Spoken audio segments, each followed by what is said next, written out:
ગોધરામાં આવેલી શેઠ PT arts and science college જે છે તેમાં ગઈકાલથી એબીવીપી એટલે અખિલ ભારતીય વિદ્યાર્થી પરિષદના જે વિદ્યાર્થીઓ છે સંગઠનના તેમના દ્વારા કેટલાક પ્રશ્નોને લઈ અને આંદોલન કરવામાં આવ્યું હતું.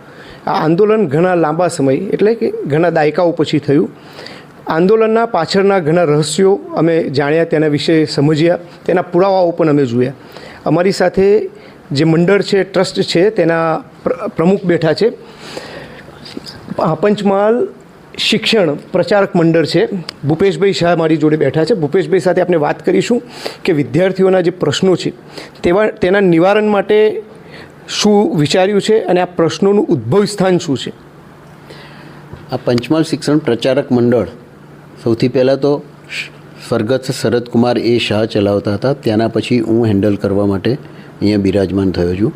હવે આ મંડળ એજ્યુકેશનના વિકાસ માટે સ્થપાયેલી એક મોટી સંસ્થા છે અને તેમાં કે જે બી બાળકોને ભણવું પડે, મારા ફાધર ભણ્યા ન હતા, એમણે એમ કીધું કે પંચમહાલના બાળકો અભણ ના રહે, એમના માટે એમણે ખૂબ જ પ્રયત્ન કર્યો અને આવી બધી શિક્ષણ સંસ્થા એમને ઊભી કરી અને ખૂબ સારી રીતે એ ચલાવી રહ્યા છે અને ચલાવી રહ્યા હતા ને હવે અમે તેને આગળ ધપાવવા માટે અત્રે અહીંયા બિરાજમાન થયા છીએ. એબીવીપીના વિદ્યાર્થીઓના જે પ્રશ્નો હતા, ઘણા દાયકાઓ પછી આંદોલન થયું, રામધૂન કરી કોલેજ કેમ્પસમાં, એના વિશે શું કહેશો? હવે એબીવીપીવાળા ભાઈ આવ્યા હતા અખિલ વિદ્યાર્થી પરિષદમાંથી. એમાં એમણે કાલે મારી સામે રજૂઆત કરી કે અમારો આ ત્રીજો આવેદન છે. તો મારે એમને કહેવું પડ્યું કે સાહેબ, મને આ તમારો પહેલો આવેદનપત્ર મળે છે, અમારા પ્રિન્સિપાલ પાસેથી આગળના 2 આવેદનપત્રનો મને કોઈ જાણકારી કરવામાં આવી ન હતી અને આ ત્રીજું આવેદન બી તમે કહો છો 28 તારીખે આપ્યું, તો મારા હાથમાં 3 તારીખ આવ્યું, એટલે 7 દિવસ વીતી ગયા પછી આવ્યું છે સાહેબ. અને છતાંય મેં 3 તારીખે પ્રિન્સિપાલ સાહેબને આના માટેની બધી જ વ્યવસ્થા કરવાનું કહી દીધું કે આટલું વર્ષોથી આ બધું છે તો તમે કેમ એને સુધારો કરતા નથી, કેમ રિપેરિંગ કરતા નથી, આમ છે તેમ છે વગેરે બધી વાતો એમને કરી. એમને કોટેશન મંગાવવાની વાત કરીને સત્વરે ઝડપથી આ કામ પૂર્ણ કરવાની તેમને મેં પરમિશન આપી. સૂત્રોથી માહિતી એવી મળી છે કે મંડળ અને કોલેજના જે પ્રિન્સિપાલ છે તેમના વચ્ચે ક્યાંક ને ક્યાંક કોમ્યુનિકેશન ગેપ છે. મંડળને ફીનો જે અધિકાર હોવો જોઈએ એ ફીની એક મોટી માતબર રકમ જે છે એ કોલેજના કરંટ એકાઉન્ટમાં પડેલી છે અને એ રકમ નાની નથી, 4.5 કરોડ જેટલી રકમ પડેલી છે. આમ જોવા જઈએ તો જે નિયમો છે ટ્રસ્ટના, તે નિયમો પ્રમાણે એ ફીસ ઉપર મંડળનો અધિકાર હોય છે. એને લઈને થોડો મતભેદ છે. આપની વાત સાચી છે. આમાં જે ફી આવે બાળકોની એ ફી સેલ્ફ ફાઇનાન્સ કોલેજ હોય, સેલ્ફ ફાઇનાન્સ કોર્સ હોય તો એ મંડળનો હક ગણાય અને મંડળ એમાંથી એજ્યુકેશનને લગતા વિસ્તારણ વધારવા માટે, એજ્યુકેશન વિસ્તારવા માટે એની ફાળવણી કરવા માટે મંડળના હક હોય છે. જ્યારે અત્રે અમારા પ્રિન્સિપાલે આટલી બધી માતબાર રકમ એક કરંટ એકાઉન્ટમાં મૂકી રાખીને એ પોતે એમ કહે છે કે આ મંડળનો હક નથી, મંડળને આ રકમ હું આપું નહીં, એ મારા લુકઆઉટમાં આવતું નથી. તો તમે મંડળ છો, પ્રિન્સિપાલ તમારા હાથ નીચે છે, તો તમે અત્યાર સુધી પગલાં કેમ નથી લીધા? અમે પગલાં લેવા જઈ રહ્યા છે પણ કેવું છે કે ગામમાં આ બહુ જૂની મારી કોલેજ છે. ના, એટલે નોટિસ તો તમે આપી શકો ને આટલી, કેમ કે 4.5 કરોડ રૂપિયા જેટલી માતબર રકમ હોય તેનાથી શિક્ષણ ક્ષેત્રે ગોધરાને ઘણું બધું તમે આપી શકો છો. તો એ રકમને તમે કરંટ એકાઉન્ટમાં મૂકો તો એનો જે ઇન્ટરેસ્ટ આવવો જોઈએ એ પણ નથી મળતો, તો આ તો નુકસાન છે.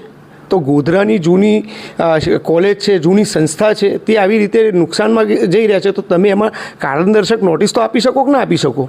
આજ દિન સુધી મેં એમને 56 મેમો આપ્યા છે સાહેબ, પણ મારી સંસ્થા 56 મેમો સાચે જ આપ્યા છે કે 56ની છાતી જેવી વાત છે? ના, સાચે સાચ 56 મેમો આપ્યા છે. આપ કહેશો તો આપને હું બતાવીશ દરેક મેમો, આપને વંચાવીશ ખરો, પણ આ મેમો આપ્યા પછી બી એમનો વિગતવાર કોઈ મેમોનો જવાબ આવ્યો નથી સાહેબ. એટલે તમે 56 જેટલા તેમને નોટિસ, કારણદર્શક નોટિસ તેમને આપી, મેમો આપ્યા 56 જેટલી આપી અને કોઈ જ એમના તરફથી પ્રત્યુત્તર તમને નથી મળ્યો? 2 કાગળના જવાબ, 2 કે 3 કાગળના જવાબ ખાલી આવ્યા હતા, તે પણ ખૂબ જ ઉડાવ જવાબ એમને લખીને અમને મોકલ્યો હતો. બાકી કોઈ કાગળના 56, દાખલા તરીકે 56 હોય તો 56માંથી 3 જ જવાબ આવ્યા હોય, બાકીના કોઈના એમને મેમોના જવાબ આપ્યા નથી આજ દિન સુધી. તમે મંડળના ટ્રસ્ટી કે પ્રમુખ તરીકે તમે કોલેજમાં ક્યારે વિઝિટ કરી છે? મારે કોલેજમાં જવાનું હોય, અમારા અહીંથી મારે જવું પણ 4-6 મહિને એકવાર જવાનું થાય અને જઉં તો કોલેજમાંથી પ્રિન્સિપાલને મળીને પાછો આવું. પણ અહીંયાથી અમારા જે યુનિટમાં હોય સુપરવાઇઝર હોય તો નીતાબેન શાહ છે તે ત્યાં અવારનવાર જતા જ હોય છે અને બધું એમણે તો રિમાઇન્ડર બી સાહેબને કર્યું છે, સાહેબ આ બાથરૂમ જુઓ, આ જુઓ, રિનોવેશન કરાવો, આમ કરાવો. એમણે તો એ બી ઇન્સ્ટ્રક્શન આપેલી છે, પણ એમાં કોઈ સુધારો વધારો એમના મગજમાંથી થયો નથી. સાહેબ, કહેવાય છે કે બચ્ચે મન કે સચ્ચે. હવે વિદ્યાર્થીઓએ ફોટા આપ્યા છે અને ફોટામાં જે જર્જરિત હાલત બતાવી છે અને તેઓએ કહ્યું છે કે આટલી ખરાબ પરિસ્થિતિ છે. સાહેબ, તમારી વાત સાચી છે, બચ્ચે મન કે સચ્ચે, બરાબર છે. પણ તમને હું જો અત્યારે બતાવીશ તો આ ફોટા બધા 2013ના ઉપજાવી કાઢેલા ફોટા, ઉપજાવી કાઢેલા નથી પણ અત્યારે એને ઉપજાવીને બહાર લાવ્યા છે કે અત્યારની પરિસ્થિતિ આવી છે. પણ આ વસ્તુ ખોટી છે. અત્યારની પરિસ્થિતિ આ સેમ તમને નહીં મળે. હા, બાથરૂમમાં જે કહે છે રિનોવેશનની જરૂર છે એ 100% છે સાહેબ, પણ કહે છે પાણી પડે છે, આ પડે છે, સાયન્સ લેબમાં કોઈ ખરીદી નથી થતી, કે માઇક્રોના કોઈ સાધનો નથી લાવતા. તો આ બધી જ વસ્તુ સાહેબના કહેવાથી ઉપજાવી કાઢેલી વાતો છે. સાહેબ, 2013ના ફોટા છે. આજે વિદ્યાર્થીઓએ ફોટા સબમિટ અહીંયા કરાવ્યા છે. એ વિદ્યાર્થીઓ તો 2013માં અહીંયા હતા નહીં, તો ફોટા ક્યાંથી આવ્યા? બસ એ અમારા સાહેબે આપ્યા હશે એવું મારું માનવું છે સાહેબ. કયા સાહેબ? પ્રિન્સિપાલ સાહેબ MB પટેલ સાહેબે. તો પ્રિન્સિપાલ અને મંડળ, પ્રિન્સિપાલે આંદોલન ઊભું કરવાની કેમ જરૂર પડે? એમને પ્રમુખ ગમતા નથી. પહેલાં તો આ પ્રિન્સિપાલને પ્રમુખ શું એ જ ખબર નથી સાહેબ. પ્રિન્સિપાલના મગજમાં પ્રિન્સિપાલથી ઊંચો હોદ્દો કોનો? તો પ્રમુખ. ટ્રસ્ટથી કોલેજ ચાલતી હોય તો ઊંચો હોદ્દો પ્રમુખનો આવે.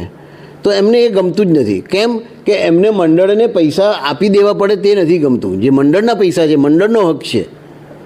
સાહેબ, તમે એક વિચાર કરો, જ્યારે મારી શ્રી સરકાર જમીન થઈ પંચમહાલ શિક્ષણ પ્રચારક મંડળની, આ બે પ્રિન્સિપાલ ડૉક્ટર MB પટેલ સાહેબ અને ડૉક્ટર અપૂર્વ પાઠક સાહેબ એક ઇંચનો ભાગ લીધો નથી એમને. 1 મિનિટનો શ્રી સરકાર સામે આપણે આટલું મૂકીએ, આ કરીએ, આંદોલન કરીએ, કશો જ હેલ્પ કરવામાં આવી નથી એ બે તરફથી.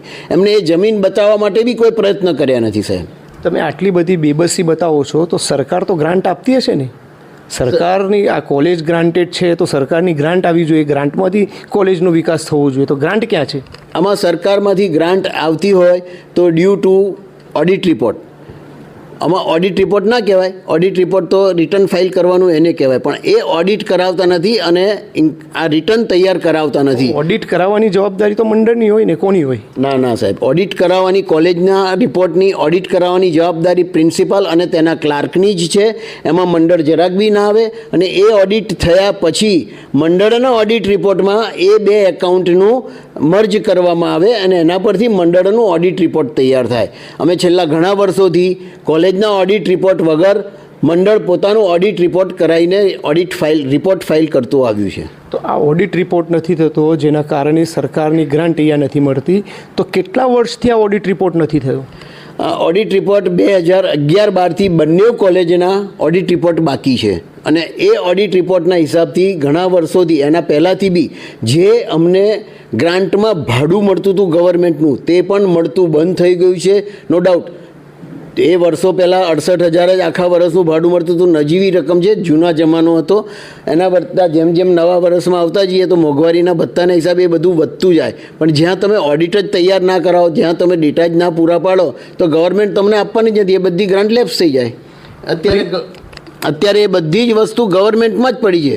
તમે બધું ક્લિયર કરીને, ઓડિટ તૈયાર કરીને ત્યાં રિપોર્ટ આપશો, ચોપડા થોતા બધા આપશો, તો જ આ ગ્રાન્ટ આગળ પગલાં ભરી શકશે. પ્રિન્સિપલ તમારી અહીંયા મુલાકાતે ક્યારે આવે છે? મહિનામાં એકવાર જરૂર આવે. ઇન્કમ ટેક્સમાં TDS ભરવાનો હોય ત્યારે. અને TDS છે આનો? TDS એમનો જે પગાર આવે, ગ્રાન્ટેડ કોલેજના પ્રિન્સિપાલ છે એટલે એમનો પગાર ગવર્મેન્ટ ચૂકે. એમનો પગાર હોય બધા જ પ્રોફેસરોનો થઈને એમાંથી 10% TDS કપાય. એ TDS ગવર્મેન્ટમાં ભરવાનો હોય છે.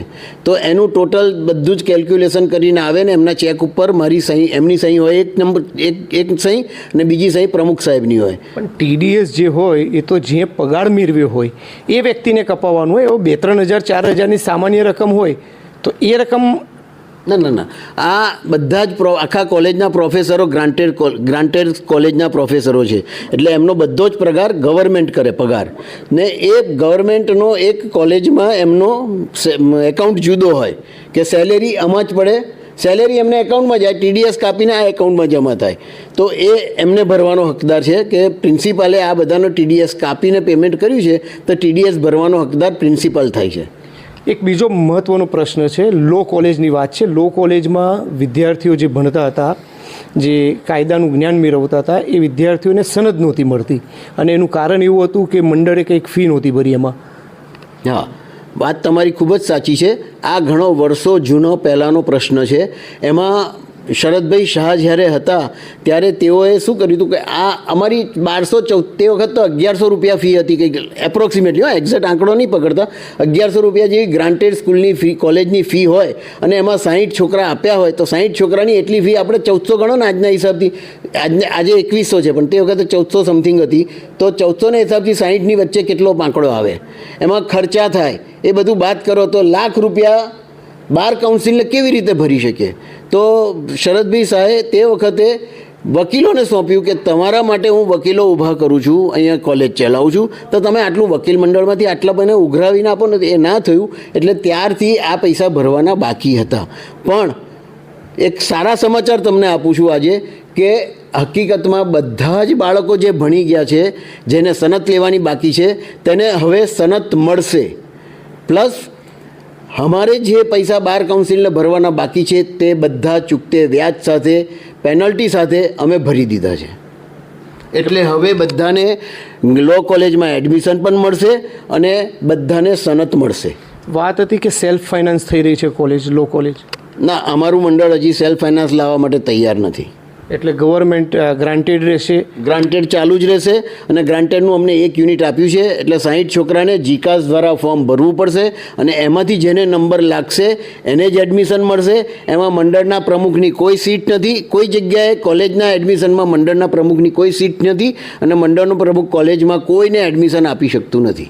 તો આપણી સાથે હતા ભૂપેશભાઈ શાહ. તેમને વિસ્તૃત અને વિસ્તારથી આપને સમગ્ર વાત કહી. આમાં પ્રિન્સિપલ અને મંડળ વચ્ચેના જે મતભેદો છે તેને લઈને આ આંદોલન આગળ વધી રહ્યું હતું, પરંતુ જે પ્રમાણેના બીજા પાસાની તપાસ કરતા તેને તથ્યો જ્યારે જાણ્યા તો વાત કંઈક અલગ જ નીકળે છે આમાં.